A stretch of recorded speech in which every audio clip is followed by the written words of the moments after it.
E vim pra cá em 2016, na França, diretamente em Paris.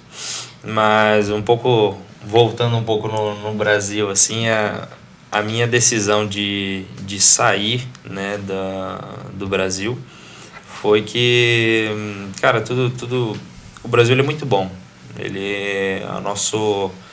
O nosso calor brasileiro é muito, muito bom, muito positivo. Só que as coisas é muito a longo prazo. E eu já enxergava isso, que se eu queria alguma coisa na minha vida, almejava na minha vida, eu teria a muito longo prazo. Eu não nasci em berço de ouro, sempre tive que trabalhar para conquistar as coisas.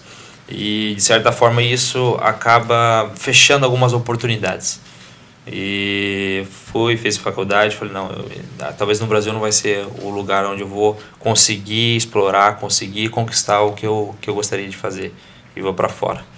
E nesse entretempo... A gente se conheceu, Eu também sou do Paraná, a gente na verdade mora a 2 quilômetros um na casa do outro. A gente nunca teve contato, nossa rede de amiga é totalmente diferente. Mas peraí. Vocês conheceram aqui? Nos conhecemos lá no Brasil. Ah, tá. Nós, na verdade, a minha mãe já morava aqui já fazia 15 anos. E então, desde os meus 12 anos eu venho pra Europa passear, passar férias e tudo mais. Só que assim, eu nunca tive essa questão de querer morar aqui por ter ela aqui. Eu era muito apegada também com meu pai. Então, quando eu fiz 18 anos, eu tava naquela fase de tirar carteira, começar uma faculdade, o que você vai fazer e tudo mais. Eu falei, quer saber? Eu vou pra França, porque o meu sonho era ter um carro. Eu falei, eu não vou passar minha vida inteira pagando uma mensalidade de um carro, né? Porque eu não tinha nenhuma faculdade, tinha um trabalho que eu trabalhava de vendedora numa loja que inclusive era da prima dele, que nós nem tínhamos contato. Meu Deus. E nunca falamos, né? Nunca nem se falamos, a gente nunca nem se encontrou. A gente tinha uma rede totalmente diferente de amizade, que nós temos 6 anos de diferença, né? Então, e mesmo assim, nosso público, nosso ciclo de amigos era muito diferente. Então foi nessa ideia que surgiu de eu vir pra cá e ficar aqui um ano. Eu falei, vou ficar lá um ano. Na época minha mãe tinha um restaurante que ela... E falou, se você quiser, você vem aqui pra poder me ajudar e tal. Eu falei, tudo bem, então, vou ficar lá um ano. Como eu trabalhava já empregada há 2 anos nessa empresa de vendedora, né? Que a gente tá falando sobre questão de vender, eu sempre fui vendedora. Eu me formei em manequim modelo com 15 anos, então a comunicação eu vendia muito. Aprendi a vender, aprendi a como me comportar em público. Então a minha vida era vender. E aí foi aonde eu falei, quer saber? Eu não sei o que eu vou fazer de faculdade ainda, acabei de terminar o colégio, eu vou pra França ficar um ano lá. Eu falei, mãe, eu não quero morar na França. Não é vida pra mim. Eu amo a liberdade que eu tenho aqui, de ir num banco, de resolver minhas coisas. Sempre muito jovem, comecei a trabalhar com 15 anos, quando me formei em manequim modelo. E aí eu falei, não, pra mim na vida é aí. Meus irmãos estavam aqui, que eu sou a caçula, né, meu pai, então só estava eu e meu pai. Meu pai, ele viveu pra nos criar. Minha mãe veio embora, eu tinha 6 anos.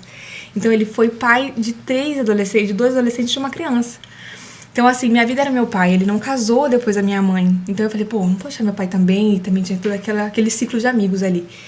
E aí, 2 meses antes, naquela questão de arrumar passagem, de despedir do trabalho, que também eu tinha um compromisso ali, comprei a passagem e tava pra 2 meses. E tava indo entre amigas mesmo, indo pra um churrasquinho com um amigo que me ligou, totalmente fora do meu ciclo de amigos. Falei, vamos pra lá. Cheguei lá, o Breitner tava lá, né? Nós se encontramos nesse churrasco por amigos em comum, né, na verdade. Porque ele foi convidado por outro amigo que também foi convidado. Nossa, então, tipo assim, não tinha... Não tinha nada. Eu tava Tava nessa prévia de viagem também. Na verdade, assim, o meu objetivo era ir para os Estados Unidos. E tinha feito a entrevista, fui para São Paulo e tinha vendido um carro para fazer esse projeto de sair do Brasil. A minha ideia era sair do Brasil. Não tem parente fora do Brasil, todo mundo ainda continuou lá. E fui para São Paulo, foi negado meu visto. Voltei para trás e ainda nesse projeto meu pai falou assim, como a gente tem nacionalidade alemã, dá entrada no processo alemão e vê se dá certo. Pelo menos você vai legal para a Europa. Porém, não conheço ninguém. A minha ideia era chegar na Alemanha, que era o objetivo ir para a Alemanha, vou se virar. A ideia era realmente se lançar e era um desafio para mim. E nessa de sair, tava solteiro e tal, aí tava nesse churrasco onde a gente se encontrou. Começamos a conversar, os assuntos bateram, né? E até então era só um esquema, né? Na verdade, foi amor à primeira vista.